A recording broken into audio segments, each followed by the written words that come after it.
And welcome to the STL Sports Page, continuing coverage of spring training from Jupiter, Florida. Rob Raines, we get a chance now to talk it over with the guy who spent the last couple of weeks down here in camp as well, Stan McNeal, Fox Sports Midwest, covering the Cardinals. And Stan, you and I were talking about this earlier before we started doing this interview. This Cardinal club here with a couple weeks to go in spring training, it's almost all set already.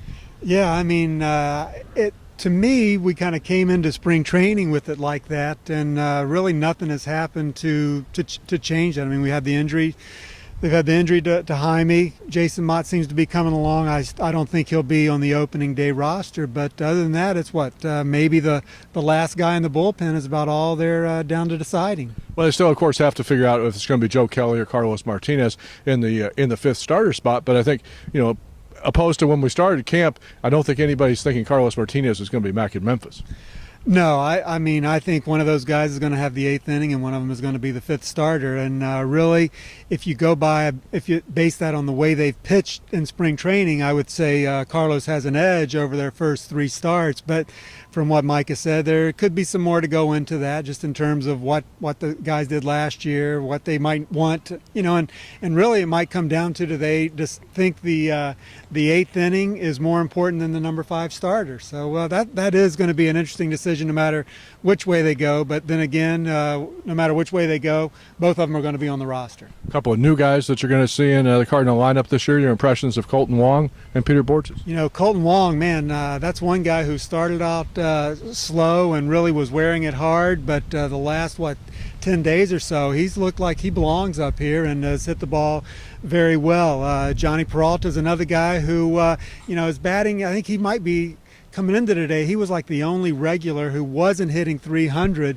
but he's hit the ball pretty well, and I think he had at least one hit today. So I don't think there's any concerns there about his offense. Defensively, he's pretty much been as advertised. Good hands, but not a lot of range. And, of course, Peter Borges, I know, was slowed a little bit by an injury, but looks like he's doing what the Cardinals expected him to do as well. That to me is going to be really interesting. He's talking about stealing 40 bases. He said that first at the warm-up, has not backed off that. But I just wonder how many opportunities he's going to get to steal. But there's no question this guy can fly. He's one of those guys that you really just enjoy watching go first to third or trying to beat out an infield hit. His running is that entertaining, if you will.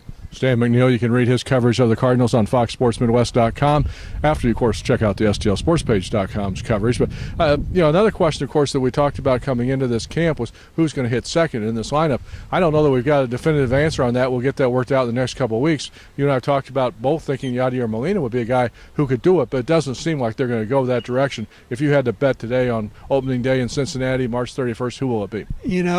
I would still bet on Johnny Peralta, but I think Colton is hit well enough that I think maybe he kind of can still work his way into that spot. I still think for his own sake it would be better to kind of start him off at the bottom of the order, see how he does, and then see how everyone does. But right now I think Peralta's still the guy for number 2.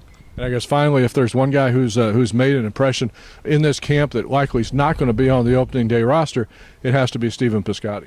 Absolutely. At this point, considering that Oscar Taveras has been out, hasn't really played much or didn't play much in the major league games, is playing a little bit in the minor league games, I think it's going to be interesting to see who's the first outfielder called up from Memphis now. I mean, Piscotty has really shown himself that well, and if they need someone in the second week of April, I think it'll be Piscotty. After that, we'll have to wait and see how they do at Memphis. Thanks for the visit. Stan McNeal, it's FoxSportsMidwest.com, joining us here on the StLSportsPage.com, our continuing coverage of the Cardinals spring training from Jupiter, Florida.